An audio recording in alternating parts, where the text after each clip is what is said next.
Bismillahirrahmanirrahim. Assalamualaikum warahmatullahi taala wabarakatuh.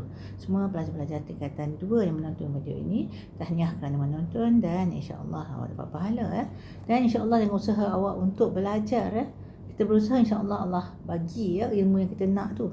Kalau kita berusaha memang tak dapat. Kat dunia ni tu hukum alam ni Allah buat. Kalau nak belajar, kalau nak sesuatu usaha, insya-Allah. Kalau benda baik untuk awak, Allah bagi. Kalau tak elok, Allah tak bagi. Yakin macam tu. Okay, so betulkan niat belajar lillahi ta'ala, and then you also have to have this book in front of you. Before you forget, please subscribe kalau belum subscribe, and share to your friends. Mudah-mudahan yang ramai-ramai kita share pahala, ramai-ramai kita umat Islam, ummah Nabi yang bijaksana dalam semua aspek. Of course ilmu agama paling penting, tapi matematik, sains pun awak boleh kuasai, insya-Allah. So kita perlukan kekuatan sebagai umat Muhammad sallallahu alaihi wasallam.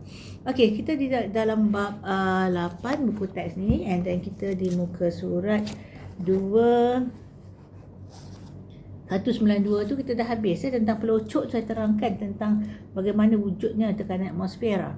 Kita lihat seterusnya aktiviti 8.10 ini. Satu dah sudah, kita lihat muka surat 193 nombor 2. So kita ada macam pelocok juga. Kalau pelocok yang gambar 8.39 tu. Okey, so kita berarti dia lekatkan Kalau kita ada dua pelocok, kita gabungkan boleh juga. Tak payah guna yang alat ni, Hemisphera Magdeburg ni, sama je.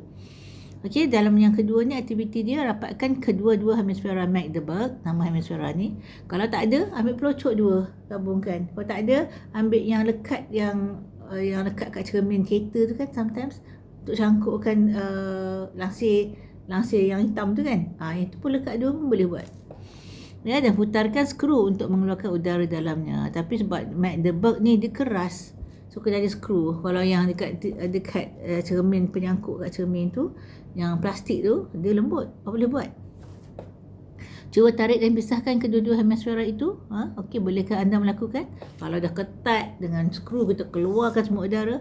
Tekanan udara, sebab dia besar, tengok tangan tu kecil, dia besar So tekanan udara keliling tu memang tak boleh nak tarik. Okey, kalau awak pun lekatkan, katakan yang macam kat ni licin boleh yang pelekat yang dekat cermin kereta tu kan. Pelekat yang macam mangkuk plastik kecil tu kan. Kalau awak tarik terus boleh tak? Tak boleh kan? Biasa orang kata congkir sikit masuk udara pun boleh. Okey, itu yang kedua. Yang ketiga aktivitinya, dia suruh awak isikan air ke dalam sebuah bikar dan masukkan sebatang penyedut minuman straw. Tutup hujung atas penyedut minuman itu dan cara Raja 8.41. Angkat penyedut minuman, perhatikan perkara yang berlaku kepada air di dalam penyedut minuman. Terangkan jawapan anda. Kan pernah awak buat, katakan this is a cup. Katakan this is a cup. Awak ada straw. Awak suap kat adik, mak kata suap kat adik, awak masukkan straw ni dalam air, awak tekan, kemudian awak suap kat adik kan. Air tak turun, tak jatuh kan. Kalau masuk tak tutup, mana mau naik? Kena tutup dulu Okey, so ini suka terangkan jawapan anda tu. Katakan, okey, ini bikar tadi ini straw, ini bikar, straw cacat pula kan. Okey, so kita ada air sampai dekat sini. Sama tak arah saya mula-mula? Sama tapi ada meniskus lah. Sebab tekanan udara di permukaan ni semua adalah sama. Okey, sama. So, kalau awak angkat tanpa menutup, letakkan jari kat atas ni, kita akan dapati air semua turun sebab tarikan graviti. Bila letakkan jari kat sini, okey, letak atas straw ni, angkat, okey, dengan keadaan jari yang masih menutup, katakan ibu jari. Okey, so kita dapati tekanan dalam ni tadi adalah katakan air kat sini tadi kan. Okey, dia sama dengan tekanan kat luar udara. That's why dia tak turun. Kalau tak ada jari ni, okey, katakan dia menyebabkan jatuh sebab graviti tarik tekanan udara dia tak cukup kuat, ni kata menolak Okay, so that is 8.41. Kemudian kita lihat nombor 4, susun radar seperti dalam Rajah 8.42. Ini macam awak ada aquarium kat rumah, letak ikan. Okey, bila dah lama kan, ikan tu kotor lah kan. Ikan tu berak dan sebagainya. Kadang-kadang dia pun hijau kelilingnya. Macam mana nak cuci? Tangkap ikan seekor-seekor, mati ikan tu kadang-kadang tu. Bila dia lari sini, awak pun cuba nak tangkap. Okey, so macam mana nak buat? Kadang bekas tu besar, akuarium besar ya. Kecil tak apa. Yang besar tu macam mana? Takkan tongging semua kan? Okay, so what you should do is you're going to get a basin macam Rajah 8.42 and juga tube getah. So kita lihat penjelasan dia tube getah ni.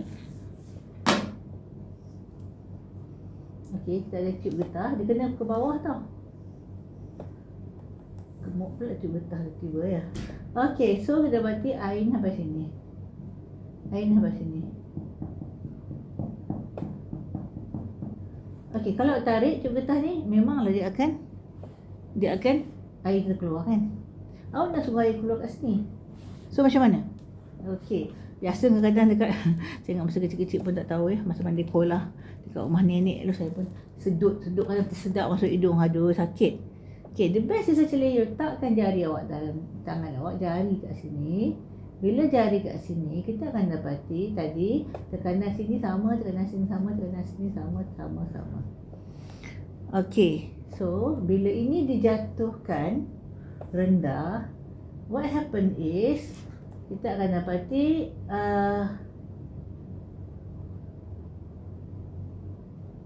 salah saya tersilap.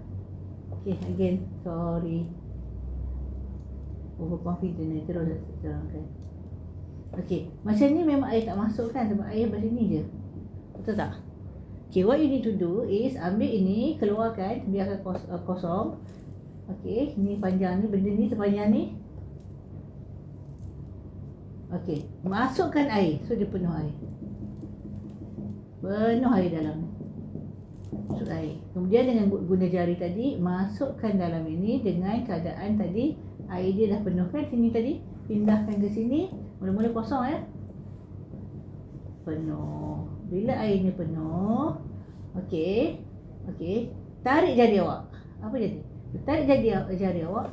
Air sini lebih rendah sini kan. Tadi tekanan sama ya. Sekarang ni air jatuh. Bila air turun, okey. Sini dah kosong. So air ni turun. So sini dah kosong, air ni turun. Sini dah kosong, air ni turun. Sini dah kosong, air ni turun. Sini dah kosong, air naik. Dia akan seolah-olah menyedut semua. Sebab kita dapati tekanan udara tetap ada. Okey, kita dapati sini tekanan adalah rendah, sini tekanan adalah tinggi. That's why air terus mengalir sampai kosong. Kalau angkat kejap apa jadi? Dia patah balik mengalir. Dia kena penuh dan dia terus turun ke bawah. Okay, that is number 4. Okay, disuruh tutup kedua-dua hujung tiub getah.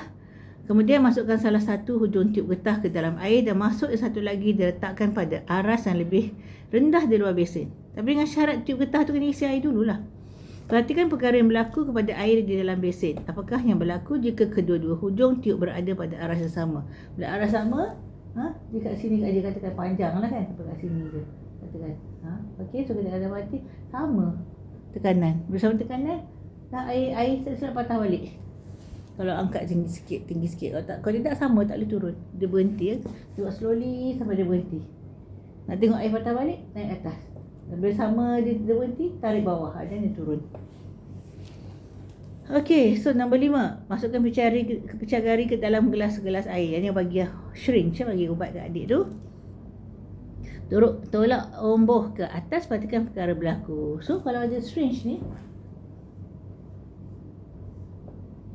okey, mula kat sini. Masukkan dalam sisa air. Okey, mula kat sini omboh ni. Cuba tarik dia sampai atas. Apa jadi? Kita akan dapat cair masuk dalam ni. Sebab kita baca tekanan atas ini ke dalam air lah. Okey, tekanan ni memang ada. So tekanan dia menolak air naik. Kita pula bila kita tarik apa jadi? Mula-mula kita tarik sini adalah vacuum, ruang kosong. So tekanan di atas mukanya menolak naik. Lepas tu dia naik atas, dia kurang lagi, so naik lah. That's how it works.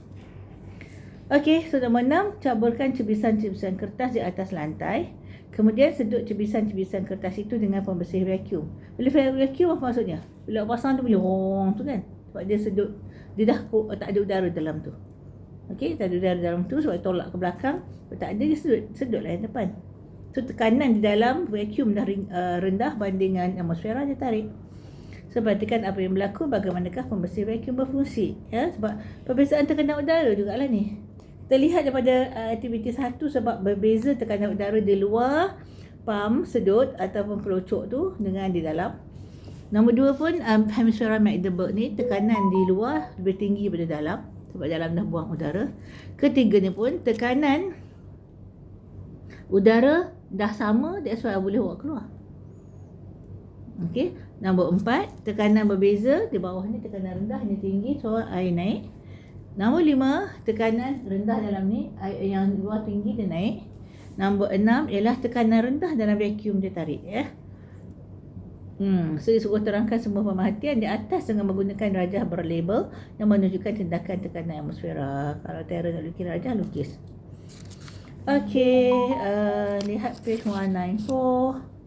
Kita lihat seterusnya, aplikasi konsep tekanan udara dalam kehidupan harian ya. Ini tadi sikit cakap tentang apa tadi, muka surat 192 saya sebut pelocok, dia kata pam sedut tu. You can see kat rumah awak kadang ada ya, pam sedut ya. Cuba tengok gambar dulu baru kita baca ya. Nombor 1 tu kita pati dia suruh tolak dulu pam sedut tu, pelocok tu. That means udara keluar kan. Udara terpaksa keluar. So that means dalam tu udara banyak ke kurang? Kurang ya. So kat bawah tu ada air, tu ada sumbat. Okey, cuba tengok nombor 1. Apabila pam ditekan pada sinki, udara di dalamnya akan dipaksa keluar. Lalu membentuk keadaan tekanan rendah di dalam. Ya. Bila kita tekan, dah terangkan itu, tak apalah. Tekan, udara keluar, bila dia bentuk asal balik, so dia getah, dalam tu tekanan rendah. So lihat nombor 2. So nombor 2 dia buat apa? Dia tarik. Bila tarik, tekanan udara menjadi lebih rendah. Bila tarik, lagi rendah. Ya. Okey, so kita menyebabkan air tu naik. Bila air naik, sumbatan tu terganggu. Tekanan udara di dalam pipe tu ada, tapi dah kalah dah. So lihat nombor 2, tekanan yang tinggi di dalam salur pipe menolak kotoran yang tersumbat apabila pam sedut ditarik ke atas, sebab ke atas rendah, kat bawah tinggi. That's why dia bergerak benda tu. Dia punya sumbatan tu. Sampai buat banyak kali ya. Sebab kadang sekali tu dia tak cukup kuat untuk menolak. Tekanan udara tak cukup kuat. Okey, hemisfera Magdeburg yang tadi aktiviti 2 tadi ya. Lihat gambar lagi senang, baru kita baca. Nombor 1 tengok tu. Nombor 1 dia adalah vacuum sebab telah di skrukan sampai rapat. Tapi dia patah balik bentuk biasa sebab dia getah kan. Okey, so bila dia dah vacuum, tekanan atmosfera tetap ada yang hijau keliling tu. So dalam tu jadi kedap udara ya. So kita lihat nombor 2 tekanan atmosfera, kita lihat penjelasan nombor 1. Apabila udara di dalam hemisfera dipam keluar supaya ruang di dalam hemisfera menjadi vacuum, tekanan di dalam hemisfera menjadi sifar. Okey, dia ada alat untuk pam kot. Saya tak ingat dah. Eksperimen ni dah lama sangat tinggalkan. Kedua-dua hemisfera tidak dapat dipisahkan kerana tekanan atmosfera di luar menggunakan daya yang besar ke atas hemisfera. Tariklah, tak boleh. Kena pastikan udara masuk. Ada ruang udara masuk je, dia akan slowly dia boleh terbuka. Okey, penyedut minuman. Ini pun interesting. Ini bagi soalan PMR dulu. PMR dulu pernah keluar soalan macam ni. Sebab tekanan mana tekanan udara rendah ke tinggi ke, A ke B ke C ke D. Biasa objektif kan. So cuba tengok macam ni. Ni air. Ini straw. Okey, pada waktu biasa tekanan ni sama. Sama je kan. So air tak naik. Ada tak kat dalam ni memang adalah ada air. Okey, bila orang ni sedut, besar bibir tebal bibir dia ramai. Bila dia sedut aja, tak means udara tak ada kan. Udara tak ada, tekanan dalam ni tekanan adalah rendah. Tekanan rendah, tekanan ni adalah tinggi. So bila tinggi dia tekan, air masuk. That's how it works. So penyedut minuman, lihat 1. Okey, 1 tekanan udara daripada kurang daripada tekanan atmosfera, rendah sebab orang tu sedut. Okey, so kita berarti lihat nombor 1 pula ditulis apabila udara di dalam penyedut minuman disedut, ruang di dalam penyedut akan menghasilkan tekanan rendah. Okey, lihat 2, tekanan atmosfera masih ada. Okey, so kemudian cecair itu pun ditolak ke dalam lah sebab ditekan oleh tekanan atmosfera. Tekanan udara yang tinggi di luar, tekanan atmosfera akan menolak air masuk ke dalam penyedut minuman dan akhirnya ke mulut. That's why boleh suck. What happened? Dulu pernah keluar soalan PMR. Ini berlubang. Boleh sedut tak? Tak boleh lah, sebab bila awak sedut ni vacuum, udara masuk terus sini, masuk kat sini. So sama tekanan, tak boleh lah. Okay, what happen if sini okay, tapi berlubang dekat dalam pula? Naik tak air? Cuba teka. Mestilah naik. Awak punya pengalaman pun boleh naik kan? Sebab apa? Sebab tekanan sekali bila ni dia dah sedut, tekanan dalam rendah, sini tetap tinggi, sebab itu tak ada masalah. So bolehlah sedut. Kalau lubang tu monstro dalam air, kalau di atas air tak boleh. Siphon. Siphon yang saya terangkan tadi tentang ikan tadi, kan? Saya telah terangkan yang Rajah 8.42 muka surat 193 tadi kan. Dia terangkan balik. Cuba tengok gambar ikan ni. Ikan depan kuning, ikan belakang belang-belang, macam Nemo kan. Atas permukaan air ada tekanan atmosfera. So kita masukkan tube AB tu, masukkan air penuh-penuh, pegang dua belah. Sebelah masuk dalam aquarium, sebelah dekat bawah. So nombor 1, hujung tube B diletakkan lebih rendah daripada hujung tube A. Kena satu tinggi, satu rendah. Satu dalam air, satu dekat bawah. Ya, supaya air mengalir keluar daripadanya. Okey, so keluar pada tube B kan. Nombor 2, cuba tengok. So air yang memenuhi tube akan mengalir keluar dan menyebabkan tekanan di dalam tube menjadi rendah. So bila dah keluar tentulah rendah tekanan. Dekat B tu dah mengalir, atas kurang dan seterusnya lah. Tekanan atmosfera pula akan menolak air ke dalam tube, menyebabkan air mengalir keluar secara berterusan. That's how it works. Okey, muka surat 195 kita lihat aplikasi konsep tekanan udara dalam kehidupan harian. Pichagari pun tadi saya dah explain dah. Okey, kita lihat nombor 1, gambar dulu. Tarik umbuh ke atas. Bila tarik, dalam tu tekanan rendah kan. Bila rendah, tekanan atmosfera tinggi, dia tolak cecair masuk dalam pichagari. So, 1, apabila umbuh ditarik ke atas, isi padu udara dalam silinder, tarik ke atas, isi padu udara dalam silinder bertambah. Hal ini menyebabkan tekanan udara yang rendah terbentuk dalam silinder. Isi padu udara dalam silinder bertambah, berkurang kan. Apabila umbuh ditarik ke atas, isi padu udara di dalam silinder, isi padu bahagian bawah, tak jelas. Isi padu, okey, mula dia sikit kan. Dia sikit isi padu udara, bila tarik ke atas, dia macam isi padu dia besar. Bila isi padu dia besar, tekanan rendah kan. Itu maksud dia. Tak habis ayat dia. Hal ini menyebabkan tekanan udara rendah tadi, okey, terbentuk dalam silinder. Sebab dah tarik, isi padu besar, tekanan rendah. Kemudian nombor 2, okey, tekanan udara yang lebih tinggi di luar, iaitu tekanan atmosfera, akan menolak apa? Cecair ke dalam pichagari. That's how you can use a syringe. Pembersih vacuum, dia terangkan balik yang sebelum tu. Tekanan atmosfera tinggi adalah di 2, nombor 1 tekanan rendah. Okey, macam mana tekanan rendah? Dia ada kipas dalam tu ya. Ni vacuum ya. Kita lihat nombor 1, dia suara bunyi kalau vacuum. Apabila switch dihidupkan, kipas di dalam pembersih vacuum akan menyedut udara keluar daripada pembersih vacuum. Dia sedut dari depan tolak ke belakang. Hal ini menyebabkan bila dah dia sedut tadi, tekanan udara dalam pembersih vacuum jadi rendah. Bila rendah, tekanan atmosfera di luar yang lebih tinggi, okey, akan yang nombor 2 ya, akan menolak udara dan habuk ke dalam pembersih vacuum. That's how it works. Faham? Okey, Rajah 8.45, contoh-contoh aplikasi tekanan udara dalam kehidupan harian. Kita tengok dah. Ini pun soalan PMR tu.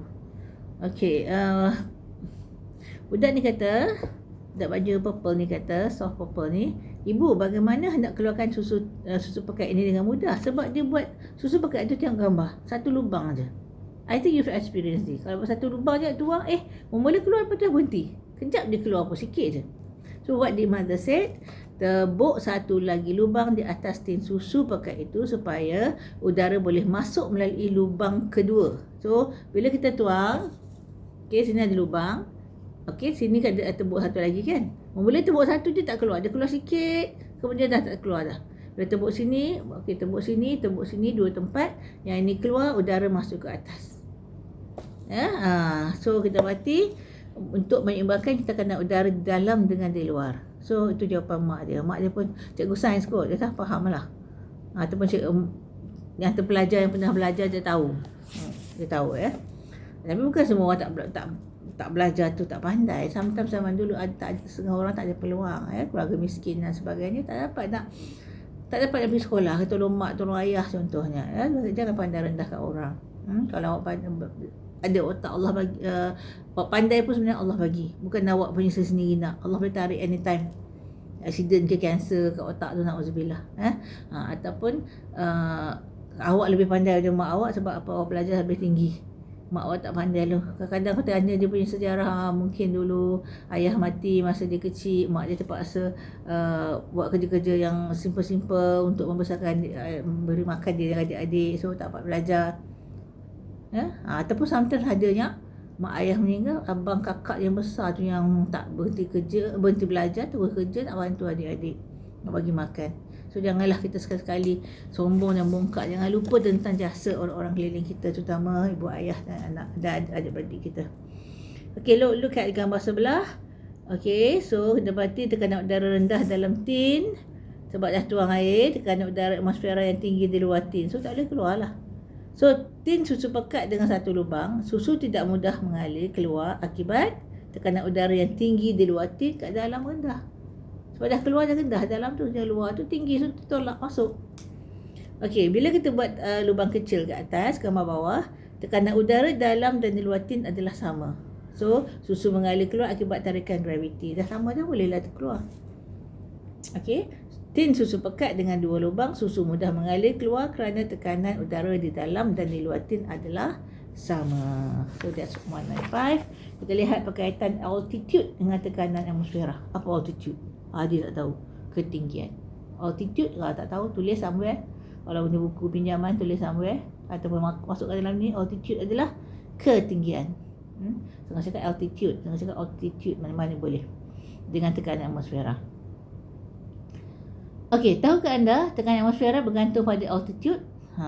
That means lagi tinggi awak naik Cameron Highland ke, naik Fraser Hill ke, naik Genting ke. Genting tu di atas sekali, tak payahlah tempat judi je kan. Kalau naik pun nak bercakap bercuti separuh jalan tu okey lah. Okey, mungkin bercuti dengan keluarga ke, ada apa-apa hal ke. Kalau bapak ada khusus mak ikut, awak ikut, boleh juga kan. Tapi tak payahlah ke atas tu, tempat genting, tempat judi. Sebab Allah tak suka. Atas sekali tu lah tempat judi tu. Okey, tahukah anda tekanan atmosfera bergantung pada altitude? Dia bergantung. Okey, cuba tengok gambar tu, saya explain, tak payah saya lukis. Darjah 8.46, tekanan atmosfera pada altitude berlainan. Sini lagi best. Dibagi tekanan, dibagi zarah-zarah udara kononnya belah kanan tu. Okey, so di bawah, pakcik kat bawah tu, okey, yang pakai macam tu Eskimo berpakaian macam astronot pada, tapi muka dia nampak astronot. Okey, nampak tak udara belah kanan yang meninggi tu kan? Zarah udara banyak kat atas ke kat bawah? Kat bawah. Situ banyak apa? Sebab oksigen, karbon dioksida adalah lebih tumpat daripada yang lain. So dia turun bawah, banyaklah kat bawah. Okey, so bila banyak kat bawah, kita berarti penjelasan dia lebih banyak molekul udara memberi tekanan ke atas orang ini apabila berada di bawah gunung. Bila banyak yang melanggar menghentam permukaan, lagi tinggi tekanan. Okey, as we go up, semakinlah kotak tu naik atas, zarah-zarah udara tu makin sikit kan. So kita tengok gambar orang yang kat kemuncak bukit tu, kurang molekul udara memberi tekanan ke atas orang ini apabila berada di atas gunung. So sikit, kurang daripada yang orang kat bawah. So bermaksud tekanan untuk orang yang di kaki bukit itu adalah lebih tinggi tekanan atmosferanya berbanding dengan orang yang kat atas. That is the reason bila belajar masa form 2 ke, tak ingat saya form apa, yang bila belajar telinga, form 3 nanti, bila semakin naik semakin sakit telinga kan. Kalau naik cepat, especially naik aeroplane, sakit telinga ataupun tak apa dengar after that. Turun pun macam tu, sama juga nanti tiba-tiba turun tak apa dengar, ataupun naik gunung ke jangan cepat. Kalau naik hiking pelan-pelan tak rasa. Dia naik kereta atau naik aeroplane lagi terasa. Sebab lain ketinggian, altitude lain ketinggian, lain tekanan. Semakin tinggi semakin kurang tekanan. Tak percaya awak simpan, kata kau naik aeroplane next time, ataupun nak pergi Cameron Highland ke mana ke, okey, ataupun nak pergi Fraser Hill sekejap je lah, okey lah, ataupun Bukit Maxwell ke mana ke, ambil satu botol mineral yang jangan keras sangat, Yang lembik ada kosong. Tak kosong pun tak apa. Tapi banyak udara. Awak tutup elok-elok. Pergi naik apa ni, Cameron Highland ke mana tu. Sampai atas saya tengok penyek dia punya botol tu. Sebab tekanan salah.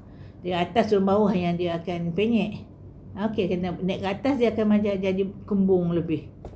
Okey, bila turun dia penyek sebab tekanan udara lebih tinggi. Okey, cuba tengok Malaysia ku dengan semangat Malaysia boleh. Dua orang rakyat Malaysia, Datuk M. Majendra dan Datuk N. Mohandas, merupakan warga Malaysia pertama yang berjaya menawan puncak Gunung Everest. Pada Mei 1997. Puncak Gunung Everest ialah kawasan dengan tekanan atmosfera yang tinggi ke rendah? Puncak rendah. Jadi 4 orang naik. Dia ada Mohandas dengan Majendra ni. Ada Fauzan Melayu, Chinese tu saya tak ingat nama. 4 tapi kita berarti Chinese tak ingat sebab apa, tapi Fauzan dengan Chinese tak boleh naik. Chinese tu naik di gangrene dan nak hitam jari dia sebab sejuk. Yang atas sejuk tau, tekanan rendah dan sejuk. Dan nak hitam jari dia, so dia sihatkan turun. Kemudian nanti mati, jari tak mati, habis mati hitam. Lepas tu si Fauzi dia cerit birik kot. Tak apa makanan silap. Sampai ke atas sebagai separuh jalan dah dekat dah dia cerit birik tak silapnya. Ataupun sakit apa saya tak ingat. Tapi yang berjaya ialah Majendra dengan Mohandas sampai ke atas. Okey, so dia suruh guna QR code untuk maklumat tambahan tentang perkaitan altitude dengan tekanan atmosfera. Okey, that's 196. Let's see, kita ada sikit lagi masa. I got to go out. 26 minutes. Okey, kesan kedalaman terhadap tekanan cair ni kita akan lihat kemudian. Okey, sebab saya ada kena keluar sekali lagi. Kita akan sambung kelas yang akan datang. So, thank you for watching. And please subscribe kalau belum subscribe. Share with your friends. So, kita start tadi dekat suhu ya. Dekat page 183 Tak apalah, 182. Okay, so that's for today. Jaga solat. Kalau susah sangat nak isyak dengan subuh tu, na'udzubillah, itu petanda munafik. Yang kita jauh sifat munafik adalah sifat yang Allah benci. Dia mengaku Islam tapi dia jahat, kan? Seorang kafir memanglah kafir, tak percaya pada Allah. Okay, dan also selain jaga solat 5 waktu sehari semalam supaya akhlak kita pun lebih baik. Dan also taat ibu bapa kerana redha Allah terletak pada redha ibu bapa selagi mereka tak suruh buat maksiat. Dan ketiga, hormati guru-guru, sumber ilmu. Awak dapat salah satu sumber ilmu supaya berkat. Dan hormati lebih tua, sayangi lebih muda supaya cantik akhlak kita di sisi manusia, terutama di sisi Allah. Okay, don't forget to doa untuk saudara seakidah kita yang jauh di sana, yang buat semua masa ini gencatan senjata, tapi mereka dah hampir hancur negara dia. Jangan lupa doa, boycott dan also infak, sedekah. Tak banyak pun, sikit mata manusia, mudah-mudahan tinggi mata Allah. Semoga Allah redha dengan kita. Assalamualaikum warahmatullahi taala wabarakatuh. Subhanakallah.